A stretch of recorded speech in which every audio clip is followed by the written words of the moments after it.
అదే RTV app వార్తల్ని క్షణాల్లో చదివే అవకాశం ఉంటుంది. ఒక న్యూస్ పేపర్, ఒక టెలివిజన్ ఛానల్ మీ చేతుల్లో ఎప్పుడూ ఉంటాయి.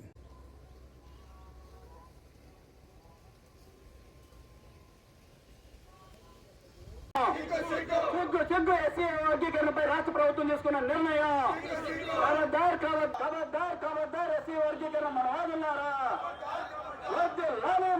రక్షించుకుంటాం భారత రాజ్యాంగాన్ని, రక్షించుకుంటాం భారత రాజ్యాంగాన్ని. ఇటీవల కాలంలో రాష్ట్ర ప్రభుత్వం ఎస్సీ వర్గీకరణపై తీసుకున్న తీర్మానాలకు సంబంధించి వ్యతిరేకిస్తూ కూడా ఈరోజు మాల ఉద్యోగ సంఘం, అదేవిధంగా మాల సంఘాలకు సంబంధించి ఈరోజు ఒంగోలు కలెక్టరేట్ వద్ద నిరసన కార్యక్రమం అయితే చేపట్టారు. అసలుకి ఎందుకు ఈ నిరసన కార్యక్రమం చేపట్టారు, వాళ్ళు ముఖ్యమైన డిమాండ్స్ అంటే వారు మాట్లాడుతున్నాం. చెప్పండి, ఇటీవల కాలంలో రాష్ట్ర ప్రభుత్వం ఎస్సీ వర్గీకరణకు తెరగొట్టి దించిన పరిస్థితి. ఎందుకంటే ఎన్నో దశాబ్దాలుగా ఎస్సీ వర్గీకరణ మీద కొంతమంది పోరాడారు. వారి పోరాట ఫలితమే ఎస్సీ వర్గీకరణ, అందులో అందరికీ సమన్వయం జరిగిందని కూడా భావిస్తున్న పరిస్థితి. ఇటువంటి నేపథ్యంలో మీరు ఎస్సీ మాల ఉద్యోగులుగా, అదేవిధంగా ఎస్సీ సంఘాలుగా ఎటువంటి డిమాండ్స్ మీరు చేస్తున్నారు ప్రభుత్వానికి?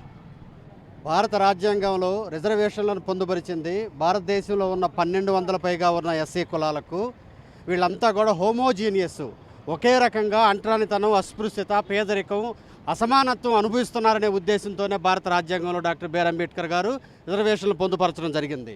అయితే కాలక్రమంలో రిజర్వేషన్ ఫలాలు అందుకునే క్రమంలో ఎవరైనా కూడా ఏ వర్గంలో, ఒక కుటుంబంలో కానీ, ఒక గ్రామంలో కానీ, ఒక ప్రాంతంలో కానీ అన్ని అవకాశాలని ఒకరే తీసుకోరు. ఎవరైతే ముందుగా ఉంటారో, ఎవరైతే వాళ్ళకి సంబంధించిన రిఫరెన్స్ ఉంటుందో వాళ్ళే అందుకోగలరు తప్పితే ఎవరు ప్రత్యేకంగా ఇంకొకరిని తొక్కి తీసుకునే అవకాశం ఉండదు. అదేవిధంగా మాలల్లో కానీ, మాదిగుల్లో కానీ, ఇతర ఉపకులాల్లో కానీ ఎవరైతే కొంచెం అభివృద్ధి వైపు పయనిస్తూ ఉన్నారో వాళ్ళు మొదటి తరం ఉద్యోగాలు పొందేరు తప్పితే మొత్తంగా ఉన్నటువంటి ఈ ఎస్సీ కులాలన్నీ కూడా రిజర్వేషన్లు పొందలేదు. కనుక ఈ ఏదైతే అసమానతలు తొలగించాలంటే ఈ కొద్దిమంది ఎవరైతే ఉద్యోగాలు పొందారో వాళ్ళని బూచిగా చూపించి చేయటం కాదు. మొత్తం అసలు ఉద్దేశం భారత రాజ్యాంగంలో రిజర్వేషన్లు పొందుపరిచిన విధానాన్ని అర్థం చేసుకొని భారతదేశంలో 70 సంవత్సరాల భారతదేశంలో ఈ పేదలకు కావాల్సినటువంటి అన్ని రకాల పథకాలని ప్రభుత్వం సిద్ధశుద్ధితో అమలు చేసినప్పుడు ఈ అసమానత తొలగిపోయి సమానత్వం ఉంటుంది తప్పితే ఈ వర్గీకరణ ద్వారా ఎలాంటి ఈ అసమానతలు తొలగవు అనేది మా ఉద్దేశం. అందుకే ఎస్సీలంతా ఐక్యంగా ఉండాలి. రిజర్వేషన్లను జనాభా దామాషా ప్రకారం 18 నుంచి 20% లోపు జనాభా గణన చేసి ఆ విధంగా పెంచి సమన్వయం చేయాలని చెప్పని మేము కోరుకుంటున్నాం. అందుకే మాల ఉద్యోగుల సంఘంగా, మాల సంఘాల జేఏసీగా ఎస్సీ వర్గీకరణని వ్యతిరేకిస్తూ ఉన్నాం. భారత రాజ్యాంగాన్ని పరిరక్షించాలని చెప్పని పోరాడుతూ ఉన్నాం. చెప్పండి, ఇప్పుడు రాష్ట్ర ప్రభుత్వం తీసుకున్నటువంటి నిర్ణయం ఎస్సీ వర్గీకరణలో 59 కులాలను 3 కేటగిరీలుగా చేశారు. దానికి కూడా రోస్టర్ పద్ధతిలో మాలలకు 8%, మాదిగలకు 6%, రెల్లికి 1. 200 రోస్టర్ పద్ధతిలో మాలకులు 7, మాదిగలకు 7, రెల్లికి 1. ఈ విధంగా రోస్టర్ విధానం ద్వారా చేశారు. ఇది అందరికీ న్యాయం జరిగే విధంగా జరుగుతుందని చెప్పేసి కూడా కొంతమంది భావిస్తున్నారు. మీరు ఇప్పుడు ప్రధానంగా ఏ ఉద్దేశంతో ఇటువంటి నిరసన కార్యక్రమాలు చేపడుతున్నారు? నా పేరు తులిబిల్లి అశోక్ బాబు, రాష్ట్ర మాల ఉద్యోగుల సంఘ అధ్యక్షుడిని. ఆగస్టు 1వ తేదీన రిజర్వేషన్ వర్గీకరణ మీద సుప్రీంకోర్టు తీర్పిస్తూ ఈ యొక్క రిజర్వేషన్ వర్గీకరణ జరిగితే ఈ యొక్క 59 కులాల్లో ఎవరైతే వెనకబడి ఉన్నారో వాళ్ళని న్యూమరికల్ డేటా కానీ, అదేవిధంగా ఎంపీరికల్ డేటా నిజంగా ఎవరైతే వెనకబడి ఉన్నారో వాళ్ళను మాత్రమే గుర్తించి వాళ్ళకి కావాల్సిన ప్రత్యేక సదుపాయాలు ఏర్పాటు చేయమన్నారు. కానీ ఈరోజు సుప్రీంకోర్టు ఇచ్చిన గైడ్లైన్స్ కూడా ఈ యొక్క రాష్ట్ర ప్రభుత్వం ఇది రాజ్యాంగం, అదేవిధంగా సుప్రీంకోర్టు చూపించినటువంటి వర్గీకరణ లేదు, ఈ యొక్క రాజకీయ దురుద్దేశంతో కూడినటువంటి వర్గీకరణే. ఎందుకంటేనేమో సుప్రీంకోర్టు చెప్పినటువంటి తీర్పుకి ఇది కంప్లీట్గా వ్యతిరేకంగా ఇచ్చినటువంటి ఈరోజు రాష్ట్ర కేబినెట్ నిర్ణయం తీసుకుంది. అంటే ఈ దేశంలో జనాభా గణన 2011లో జరిగింది. ఈ రాష్ట్రంలో కుల గణనే అసలు జరగలేదు.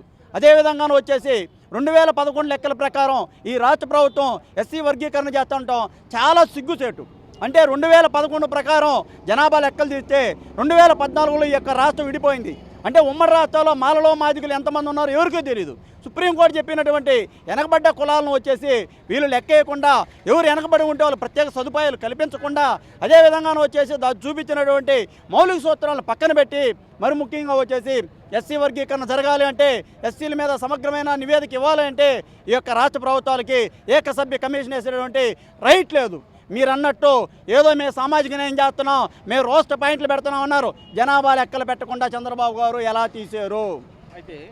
అయితే ఇప్పుడు ఎస్సీ వర్గీకరణ మీద కూడా 3 దశాబ్దాలకు పైగా పోరాట ఫలితమే ఎస్సీ వర్గీకరణ. ఇప్పుడు కూడా ఈ సమయంలో మాల సోదరులు సహకరించాలని చెప్పేసి మాదిగ సంఘాల నుంచి కూడా కోరుతున్న పరిస్థితి. ఈ ఎస్సీ వర్గీకరణ ఇరువురికి ఎట్టి మాలలకు కానీ రెల్లికి కానీ మాదిగలకు కానీ అందరికీ న్యాయం జరిగే విధంగా అని చెప్పేసి కూడా వాళ్ళు రిక్వెస్ట్ కూడా చేస్తున్న పరిస్థితి. అంటే మీకు ఎస్సీలకి ముఖ్యంగా మాలలకి ఎటువంటి న్యాయం జరగలేదని భావిస్తున్నారు ఎస్సీ వర్గీకరణ ద్వారా? మీరు గమనించినట్టయితే వాస్తవానికి ఈ దేశంలో మందకృష్ణ మాదిగ గారు పోయి ప్రతి రాజకీయ నాయకుడు కానీ అదే రాజకీయ పార్టీలు కానీ అగ్ర కులాలు కాళ్ళు పట్టుకొని బతిమలాడి చదువుతున్నాడే తప్పక వాస్తవానికి మాదిగులతోనే పోల్చుకుందాం. మాదిగలు కుల వృత్తి ఉంది, చెప్పులు కొట్టే వృత్తి ఉంది, వ్యాపార దృక్పథం కలిగిన వాళ్ళు, డప్పులు కొట్టే వృత్తి ఉంది, వ్యాపార దృక్పథం కలిగిన వాళ్ళు, మాంసం అమ్మే వృత్తి ఉంది, వ్యాపార దృక్పథం కలిగిన వాళ్ళు, వాళ్ళ లాభ నష్టాలు వాళ్ళకి కలిగి ఉన్నాయి. అదేవిధంగా లీడ్ క్యాప్ అనేది ఒక పెద్ద పెట్టి 5,000 కోట్లతో వాళ్ళకి ఎప్పుడు కూడా చర్మకారులకి డప్పు కళాకారులకి పెన్షన్లు ఇస్తున్నారు. మాలలే ఏం పొందారు? మాలలో కుల వృత్తి లేదు. ఏదో బాబాసాహెబ్ డాక్టర్ బిఆర్ అంబేద్కర్ గారు ఇచ్చినట్టు రిజర్వేషన్లు ఉపయోగించుకొని కష్టపడి చదువుకొని ఉద్యోగాల కోసం ఒక అడుగు ముందేశారు. ఇంకా మందకృష్ణ మాదిగలు మోసం చేస్తున్నారు. ఏమని? చెప్పులు కొట్టండి, డప్పులు కొట్టండి. బాబాసాహెబ్ డాక్టర్ బిఆర్ అంబేద్కర్ చెప్పులు కాదు, డప్పులు కాదు, ల్యాప్టాప్లు కొట్టాలి. ఈ యొక్క దేశాన్ని ప్రపంచాన్ని శాసించేటటువంటి అగ్రగామి యొక్క ఆ సాఫ్ట్వేర్ రంగంలో మనం ముందుకు పోవాలి. ప్రైవేట్ రంగాల్లో రిజర్వేషన్లు కల్పించమనకుండా అదేవిధంగా పెరిగిన జనాభాకు అనుగుణంగా ఈ యొక్క మందకృష్ణ మాదిగ ఏ రోజన్నా మాదిగల మీద దాడి జరిగితే ప్రశ్నించాడా? పెరిగిన జనాభాకు అనుగుణంగా రిజర్వేషన్ పెంచమన్నాడా? దూరం మిగిలిపోయినటువంటి భూముల్ని మందకృష్ణ మాదిగ పెంచమన్నాడా? అంటే ఇది కేవలం వచ్చేసి మనువాద భావజాలంతో అంబేద్కర్ ఇచ్చిన రిజర్వేషన్లు తీసేయడానికి మనువాదులతో ఏదో తొత్తుగా మారిపోయి మాదిగలకు తెలియట్లేదు. మాదిగ మిత్రులారా గమనించండి. ఇప్పుడు పెట్టినటువంటి అసెంబ్లీలో ఆమోదించారు, అదేవిధంగా మండలిలో ఆమోదించలేదు. అంటే ఒక చైర్మన్ కూడా కనీసం మీరు వచ్చేసి దీన్ని ప్రవేశపెట్టకుండా ఎట్లా ఆమోదిస్తాం చదవకుండా అన్నారు. అంటే ఏంటంటే ఇది తప్పనిసరిగా మాదిగలు మోసం చేయడానికి మాత్రమే. మాదిగలు మోసం చేయడానికి తప్పనిసరిగా రేపు పొద్దున ఇది సుప్రీంకోర్టులో కానీ హైకోర్టులో కొట్టేస్తారు. కంటి తుడుపు సిరిగా చంద్రబాబు నాయుడు గారు మాదిగలు మభ్య పెడుతున్నాడు. ఇది తప్పనిసరి వర్గీకరణ కొట్టేస్తారు. మాదిగలకి మాలలకి అన్యాయం చేయడానికి మందకృష్ణ మాదిగ కంకణం కట్టుకున్నాడు. రిజర్వేషన్లు తీసేయడానికి మనవాదు తొత్తులుగా మారారని మేము ఈరోజు ఆరోపిస్తూ ఉన్నాం. ఇది మొత్తానికి ఈరోజు జరుగుతున్నటువంటి మాల ఉద్యోగులు అదేవిధంగా మాల ఐక్యవేదిక కూడా జరుగుతున్నటువంటి ఈ నిరసన కార్యక్రమానికి సంబంధించి కూడా పూర్తిగా కూడా ఎస్సీ వర్గీకరణ రాజకీయ దురుద్దేశంతో జరిగింది తప్పితే సుప్రీంకోర్టు గైడ్లైన్స్ ఏమాత్రం లేదు. ఇది పూర్తిగా మాలకు అన్యాయం జరిగే విధంగా ఉంది కాబట్టి దీనిపై పునరాలోచించాలి, లేకపోతే న్యాయ పోరాటానికి కూడా సిద్ధమని చెప్పేసి ఇక్కడ మాలల జేఏసీ ఆధ్వర్యంలో అయితే జరుగుతున్న నిరసన కార్యక్రమంగా మాల సంఘ ఉద్యోగులు అయితే తెలియజేస్తున్న పరిస్థితి ఇక్కడైతే ఉంది. వీడియో జర్నలిస్ట్ లక్ష్మతో శ్రీనివాస్, RTV ఒంగోలు, ప్రకాశం జిల్లా. మరిన్ని వీడియోస్ కోసం ఛానల్ ని సబ్స్క్రైబ్ చేయండి. లేటెస్ట్ అప్డేట్స్ కోసం వాట్సాప్ ఛానల్ ని ఫాలో అవ్వండి. అండ్ లింక్ డిస్క్రిప్షన్ లో ఉంది.